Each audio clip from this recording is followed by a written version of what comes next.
பக்தர்களின் துன்பங்களை நீக்கி விருப்பங்களை நிறைவேற்றும் தாயாக விளங்கும் இந்த வாராகி தெய்வம் யார் என்று பார்க்கலாம். இந்த வாராகி அம்மனை எப்படி வழிபாடு செய்யணும் மற்றும் வாராகி அம்மனின் போட்டோ அல்லது சிலையை வீட்டில் வைத்து வழிபடலாமா அப்படின்ற முழு தகவல்களையும் இந்த பதிவுல நம்ம பார்க்கலாம். உங்களுடன் பேசுவது கலை. இது உங்கள் தெய்வீக கலை சேனல். இதுவரை நீங்க சேனலை சப்ஸ்கிரைப் பண்ணலன்னா மறக்காம சப்ஸ்கிரைப் பண்ணிக்கோங்க. நம்ம வீடியோக்குள்ள போகலாம்.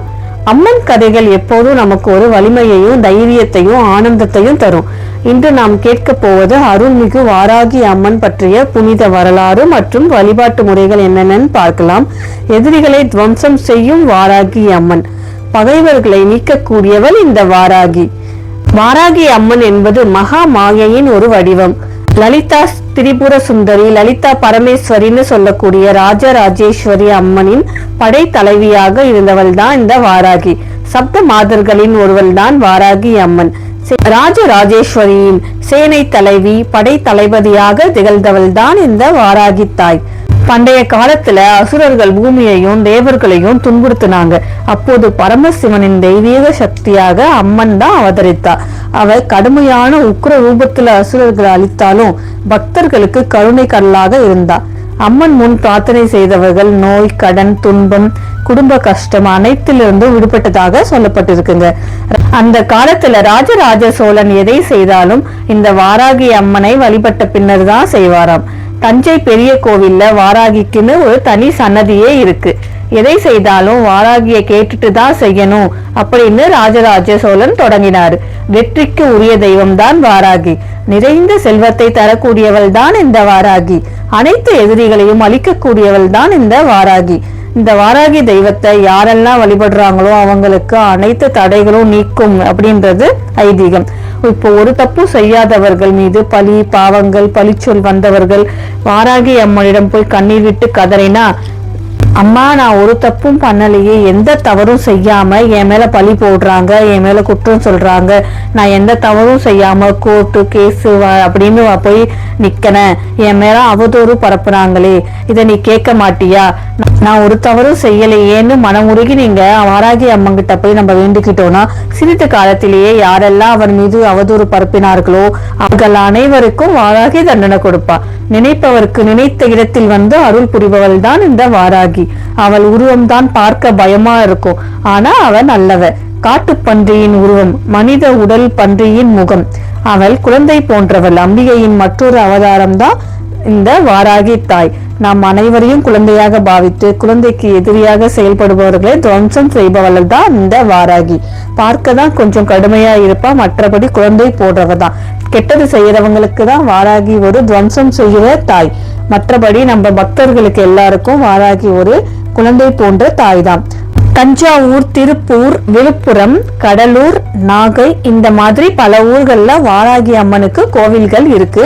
வாராகி கோவிலுக்கு போய் வழிபடணும்னு நினைக்கிறவங்க உங்க ஊருக்கு பக்கத்துல எந்த ஊர் இருக்கோ அதுக்குள்ள வாராகி அம்மனை போய் நீங்க வழிபாடு செய்யலாம். வீட்டுல வாராகி அம்மனுடைய படம் அல்லது சிலை வைத்து வழிபாடு செய்யலாமா அப்படின்ற கேள்விக்கு வாராகி அம்மனுடைய படம் அல்லது சிலை அப்படின்றது ஒரு கட்டை விரல் சைஸுக்கு நீங்க ஒரு சின்னதா ஒரு சிலை வாங்கி வைக்கலாம். வீட்டுல வைக்கிறது அப்படின்னும் போது படம் அல்லது சிலை வழிபாடு செய்யணும் அப்படின்னு ஆசைப்படுறவங்க அது அவங்களுடைய விருப்பம். ஆனா படம் வைத்தா அதை கண்டிப்பா பராமரிக்க வேணும். பராமரிப்பதென்றா இப்ப படமோ இல்ல ஒரு சிலையோ வைத்து வழிபடுறோம் அப்படின்னும் போது சிலைகளுக்கு உயிர் இருக்கு. சிலை வைத்து வழிபாடு செய்யும் போது நீங்க அம்மனை பட்டினி போடக்கூடாது. சிலை வைத்து வழிபாடு செய்யணும் அப்படின்னா நீங்க தினமும் காலை மாலை இருவேளையும் பூஜை செய்யணும். தினமும் சுத்தம் செய்து பூ போட்டு நெய்வேத்தியம் வைத்து தீப தூப ஆராதனை காட்டி நீங்க மந்திரங்கள்லாம் சொல்லி வழிபாடு உங்களால செய்ய முடியும். ஒரு நாள் கூட தவறாம உங்களால அதை செய்ய முடியும் அப்படின்றவங்க நீங்க சிலையோ படமோ வைத்து வாராகி அம்மனுடைய சிலை வைத்து வழிபாடு செய்யலாம். ஆனா நம்ம நல்லது கெட்டதுன்னு நாம வெளியே போவோம். வீட்டுல குழந்தை இருக்கும், தீட்டா இருக்கும், இல்ல யாராவது இறந்துட்டாங்கன்னா 15 நாள் தீட்டு இருக்கும். அப்ப நம்மளால வழிபாடு செய்ய முடியாது. எங்கேயாவது வெளியூர் போறோம், வெளியூர் வரோம் அப்படின்னும் போது வீட்டை பூட்டி போட்டுட்டு போவோம். மாதவிடாய் காலத்துல பூஜை செய்ய முடியாது, இப்படிலாம் இருக்கும் பட்சத்துல நம்ம சிலை வழிபாடு செய்யறது சிறப்பானது அல்ல. ஏன்னா அந்த தாயை நம்ம பட்னி போடக்கூடாது. இப்போ ஒரு குழந்தைய நீங்க வீட்டுக்குள்ள வச்சு பூட்டி போட்டுட்டு நீங்க பட்டுட்டு ஒரு வாரம் வெளியே போயிட்டீங்க, வெளியூர் போயிட்டீங்கன்னா அந்த குழந்தை பட்டினியில இருக்கும் இல்லையா? அதனால அந்த தவறை நம்ம செய்யக்கூடாது. உங்களால பராமரிக்க முடியும், ஒரு நாள் தவறாம பூஜை செய்து வழிபாடு செய்து தீபதூப ஆராதனை காட்டி மந்திரங்கள்லாம் சொல்லி அந்த தாயை மகிழ்விக்க முடியும்னா நீங்க வீட்டுல சிலை வைத்து வழிபாடு செய்யலாம். ஆனா முடியாதவங்க அதை செய்வதை தவிர்த்து கொள்வதுதான் நல்லது.